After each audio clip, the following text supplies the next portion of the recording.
Hey, welcome guys. I'm Josh from Scale Adventures and welcome to the RC Shed. This video is going to be a run through of WallyJeep 2.0.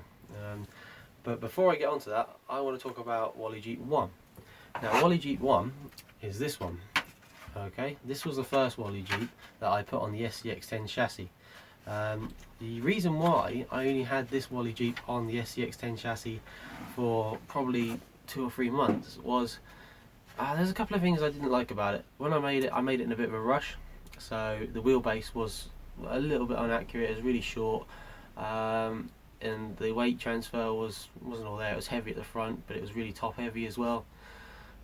So the roll cage was really heavy. I mean, it's got a ton of metal on it. This is all metal down here, all metal, and metal goes right down into the floor, into the dashboard. Sorry, and so it was a very heavy truck, and it wasn't all that capable. It kept tumbling over.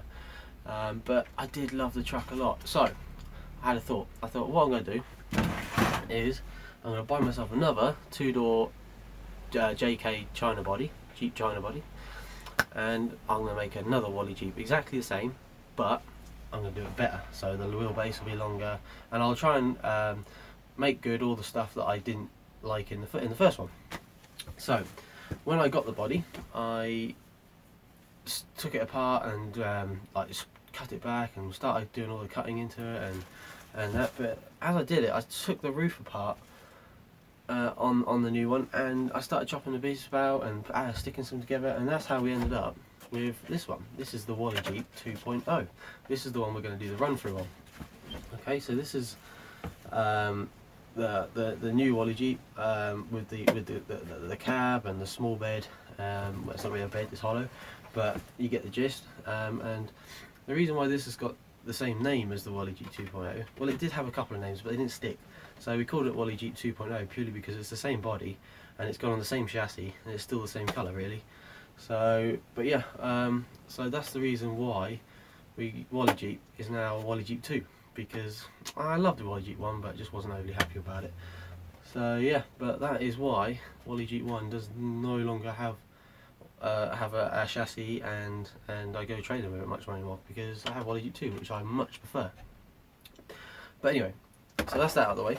So in this video, what I'm going to do, we're going to crack on and we're going to go straight through the whole of this chassis of WallyJeep 2. I'm going to go through the body and some of the ideas I had when I was building the body, and stuff like the products and how I had to make little brackets to make the body fit, and stuff like the products on the body, and the batteries I use, the brazing I had to do to make some of the custom parts, some of the tyres, all that sort of stuff. Like I say, all the products, what I had to do to the chassis to make that fit the body. So we'll go through all that in this video, and hopefully answer a lot of questions people ask me. And but yeah, so we'll crack straight on into it. Okay guys, so this is WallyJeep 2.0 in all its glory, with chassis mounted and everything. Okay, so like I said, we're going to start with the body, and this is the 2-door Jeep China JK body that you can order on eBay, and it's been slightly modified. As standard, it has the roof and the cab is like right back here, so I've shortened that and made a little bed, and we had a custom made roll cage put in. I had that made by my buddy Damien. Give him a look on UK Scale Garage on Instagram. He's got some awesome photos of his trucks on there. But yeah, so that's the body. I like this body a lot because it has the full interior, and I say you can stick a driver in it and it looks super real, which is also really good. I've added some armour, which is plasticard. It's just cut out plasticard to fit this panel, and then just bolted on with some scale bolts like the same ones you get on the bead locks, to make it look black. And so if I just painted it, it would have scratched and the yellow would have came through again. So we used the plasticard. I thought that was quite a clever idea. I say painted the grille. The body has got a light kit in it, so it's got headlights. Hasn't got little indicator lights on there, but it has got the tail lights as well. My buddy Damien also made me a whip out of a piano wire, which works really well. Super whippy. Excuse the sound effects. But yeah, so yeah, and it's a little bit heavy. It's not too bad. The body itself, it's a hard body and it's got a roll cage on it, so you expect it to be a little bit heavy.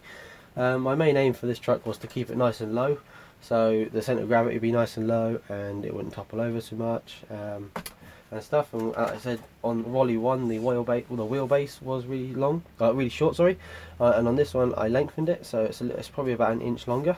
I'll just get a tape measure and I will measure it for you guys. Yep, so the wheelbase on this one is what's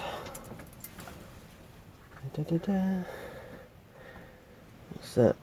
Nearly exactly a foot, so that's 30.5 centimeters. So that's 12 inches. So it's a 12-inch wheelbase. And yeah, it made it so much more capable than WallyJeep 1. Just stretching it another inch was just amazing. It made it so much better, which I'm really pleased about. So, cracking on first, I'm going to start at the front and work my way through the truck, and we'll take the body off and we'll start into it. Okay. So first things first, I have my custom front bumper. I made it myself. I learned how to braze and I made it. So it's just made out of like 6mm steel, mild steel rod, and brazed onto this metal plate and in brackets. And yeah, we've got this little armour plating down the bottom here, and some little shackles I got off eBay. So that's a super cool winch that stops the truck like toppling over forwards and everything. It's saved me quite a few times because this truck is front heavy with the front motor mount and everything up here.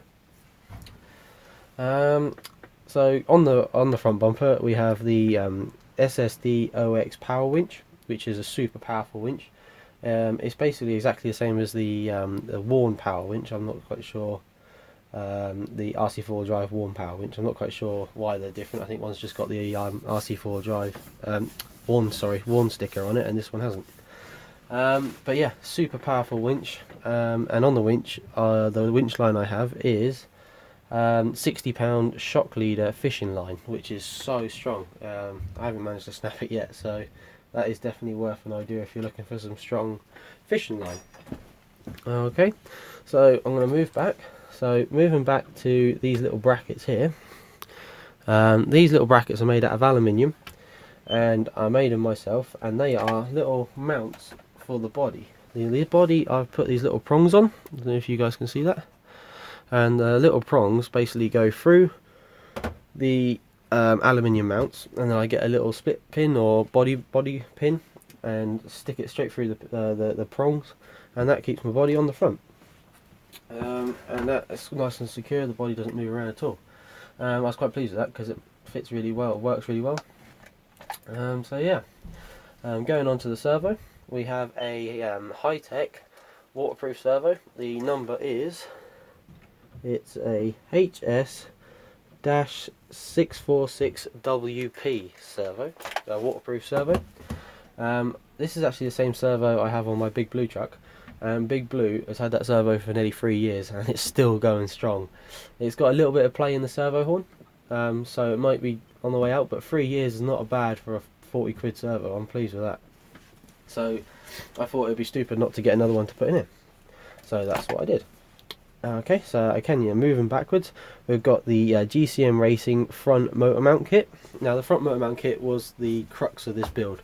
Without that kit I could not have done this build without cutting the body up quite severely. So the kit involves the front motor mount plate, the servo mount, the transfer case, let's lift it up, the transfer case, and the panhard kit. So you get panhard mounts and the link. And like I say, that's a really cool kit. You've got the plate here, you've got the motor that goes on the back of it, and then the transmission basically fits as if it would do in the middle, but it's all upside down and it's all just mounted on this plate. And obviously the spur gear comes through, and the pinion gear, and it all works up front, and it clears the servo and everything, and it works really well. And it's quite nice to have your engine up your motor and your transmission up the front of the truck, a bit like a real truck. So that's nice to have. The spare gear and the pinion gear are pineapple gears, metal gears. They're standard like axial rate gears, like turn gears. So I think one's just a 20 tooth pinion and an 87 tooth spur gear. Get my words muddled up now. So yeah, really good kit that is. It's quite expensive as far as I'm aware. I bought it off a buddy, but I think to buy it itself, I'm not sure. I live in England, so you'd have to ship it from the States, so it would be quite expensive after a little while. After once you get it, but it's definitely worthwhile if you don't want to chop your body up too much. Okay, so the GCM Racing front motor mount plate is mounted to these aluminium shock hoops, and then on the shock hoops we've got these King shocks. They're 90mm King shocks, and they're really nice shocks as well. I really like those shocks, and when I thought I'll put King shocks on it, that'll just top it off as well, because it's another really nice product to have on a nice truck. This truck, well, my idea was to have like all the best products I could get, like with my money or my budget, and put them on this truck, and it would be like the holy grail of my trucks. You know, it would be like the best one. So I got some King shocks on it, and King shocks look super real. So yeah, it's got the King shocks. They're 90mm, and they've got, I think, 55 weight oil in them, and they're pretty. I thought they'd be a bit harder than that, but they've got the full droop on, I know. But they're really really springy, which is actually quite like, because you get a ton of flex out of it, and everyone knows that Jeeps are good for flexing. Okay, so moving on backwards, the prop shafts or drive shafts, whatever you like to call them, on this truck at the moment are nothing special. I've got a plastic one there, got a plastic one there, and I've got a metal one there. So like I say, nothing too special. These ones are working quite well, so I'm going to stick with them for now. The back one is a plastic one for a reason, because the truck is still being shortened. The wheelbase is still shorter than, say, a standard SDX10. So the first, well, at least the first time I did it anyway, remember the first time I did it, it was only like 11 inches, maybe even a bit shorter. So with that prop shaft on the rear, I had to cut it quite short, like really short, to obviously reach the rear axle, because the standard one was too long. But then I lengthened it a little bit, and it's still quite a short distance, but I probably could get a normal size one in there now, but I had that one lying around, so I thought I'd use it. So yeah, nothing special with the prop shafts, unfortunately, but I say it will come. Moving on backwards, these little boxes here are where I keep my electronics and my battery. Okay, so this black one is my electronics box. All my electronics are in there. I have a 1060 Hobby Wings ESC in there, waterproof ESC, brushed, and I have the Spectrum 3-channel receiver. I have a tiny little boat ESC from eBay that I use to power my winch. And I think that is it, that's all in there. I mean, to be fair, I don't think I get much more in there. It's pretty crammed up as it is. So yeah, there's nothing too special in there at the moment, but everything seems to work really well. The only thing that's in there, that's not waterproof is the winch controller, so I do have to watch the water level a little bit. But the ESC obviously is waterproof, and my receiver is a waterproof receiver, so I'm pleased with that. I'm going to scoot back to the front, because I forgot to mention the motor I'm running is a Gould RC 35 turn brushed motor, but I'm thinking about swapping it out for something a little bit quicker. I think I might just keep the brush motor, but I might get something like a 27 turn, sorry. But so yeah, I just want to cover that. So yeah, moving backwards, the silver one, or the fuel cell box, is where I keep my batteries, my lipos, when I'm running the truck. The lipos I run on this truck are these ones. They are Turnigy 1.600 milliamp 2S lipos, and they are a lossy mini pack, so they're really small batteries and they fit in this box perfectly. I actually run two at the same time. I think it's called running it in series or something, I'm not 100% sure, but I run two at the same time, so that makes something like 32,000 milliamps.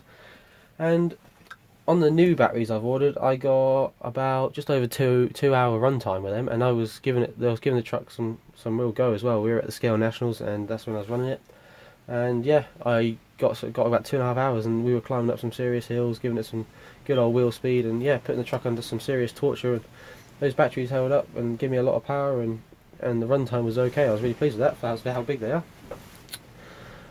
So yeah, but that's that bit. So yeah, I'm going to move down now to the pièce de résistance. I'm really pleased with these because they're a new purchase for this truck. Actually no, sorry, I'm going to cut back up. The rear bumper is again custom made. That is just a piece of 6mm rod, mild steel rod, and then some more brazed onto 6mm mild steel rod, and then just mounted to the chassis. It's as simple as that. I didn't want anything too fancy or too flash to stick out, and yeah, that's all that is. I just want to cover that. And the same with the shop rock sliders. There again, 6mm mild steel rod, 4mm mild steel rod mounted onto a mild steel plate, which then is mounted to the chassis. So that's all brazed. I've done that myself, and to be fair, the rock sliders were meant to be just a quick fix for the Nationals, but they work quite well and they're stronger than I thought, so I'm going to go with them for a little bit longer. So yeah, now moving on to the pièce de résistance is my new purchase. Are these Boom Racing SCX-10-2 axles, which I'm in love with. I love these axles so much. And I had a little surprise when they arrived. Was when I ordered them, I didn't know they were aluminium. It probably said in the description, but I didn't read thoroughly. But I didn't realise they were all alley, like all alley casting and everything. So they're super heavy, and so the finish on them is so nice. They've got these awesome little diff covers, which obviously slide over the rocks real nice. And they just look awesome on this truck. They look so cool, so scale, and I'm so pleased with them. I really am. Massive thank you to Asia Tees and Boom Racing for them. And the delivery time was incredible. Like, I ordered them like on a Friday, and they were here by the next Friday, and like all the way from China to the UK in like less than a week. That is an incredible service. And they were free shipping. Free shipping was which I was really pleased about. So yeah, great work there. Thank you very much for Asia Tees and Boom Racing. I really appreciate that. You guys are awesome. Now, coming off the axles are my Pitbull Rock Beast XL tyres. I love these tyres a hell of a lot. I had some Pitbull Rock Beast 1.9 normal size on my big blue truck, and I've had them for ages, and they are so nice tyres. They work in nearly every type of terrain, and I super love them. Hence why I got these ones. But I saw someone else running the XLs, and I thought, oh, I like the look of them. They look super scale, especially with the 1.9 beadlock rings in the middle. They look like a nice big tyre on a small rim. It looks super like real scale. So I'm running these with soft foams, slightly softer in the rear than there is in the front, and I've also got them weighted, so they're a little bit heavier, but they're not that heavy, to be fair. I think I made my own weights. I got some lead, and just cut some slivers off the lead and wrapped around only once, so on each tyre. So added a little bit of weight, but that worked really well. And the beadlock rings are SSD D-Hold 1.9 beadlock rings, and I love those beadlock rings as well. They don't let any air in. They're like super airtight. I mean, they don't let any water in, so your foams don't get ruined or anything. And they look nice and scale as well. These little studs on the outside, luckily you don't have to undo all of them to just take your tyres off. You only have to undo these five lugs down here. So yeah, just these 5 lugs. So but a good top tip is, when you get these rims, or if you get these rims for the first time, and these little studs are in the wheels, it would pay a hell of a lot to take the time and take all of these little studs out on every single one and Loctite them, and then put them back in, because when you go out on your first trail, you'll find you'll lose them. They'll all start popping out, because I had that on my first run and I was a bit disappointed. But luckily SSD do send you spares, which is good. So yeah, that's the tyre combo. That's that.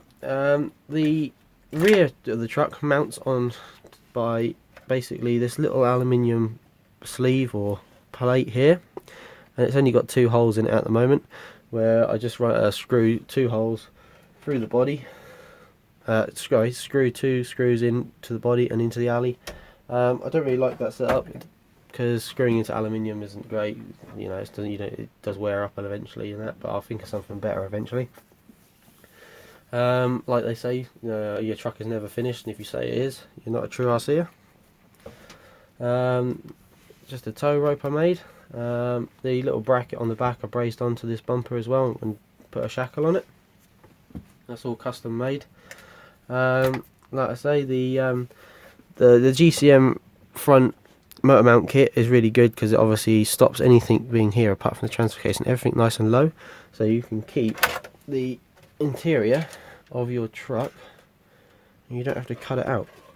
The only thing I had to cut out on my Jeep, and get my body on, there we go, the only thing I had to cut out on my Jeep to make it fit a little bit better and a little bit lower, because I wanted it to be nice and low, was in here. I don't know if you guys can see, but in there, if I can get you the light, there we go, there, that thing there is my prop shaft. So you can actually see, oh, where you gone? There you go. You can see the light through there, and that thing there is my prop shaft, my front prop shaft. So I had to cut the floor out a little bit just so I can get my front prop shaft, just so I can get the truck a little bit lower. But yeah, that's how she sits, and that is basically all there is to this truck. I mean, it's got a lot of really nice products on it. I've spent a lot of money on it, but it works really well. It performs really good. Like I said, I get quite a bit of flex out of it for how low the body is to it, and on 90mm shocks, it works really well. But yeah, I mean, I think I covered everything, but if I haven't, please do leave a comment in the comments below, or a question in the comments below, and I will answer them without any problems at all. And I hope I've earned your likes and your subscriptions on this video. I got a lot of questions about my truck and that, so I thought, I know what I'll do. I'll make a video and hopefully answer most of them at once. So yeah, hopefully I've earned your subscriptions and your likes, and hopefully see you in the next one. So cheers guys, thank you very much.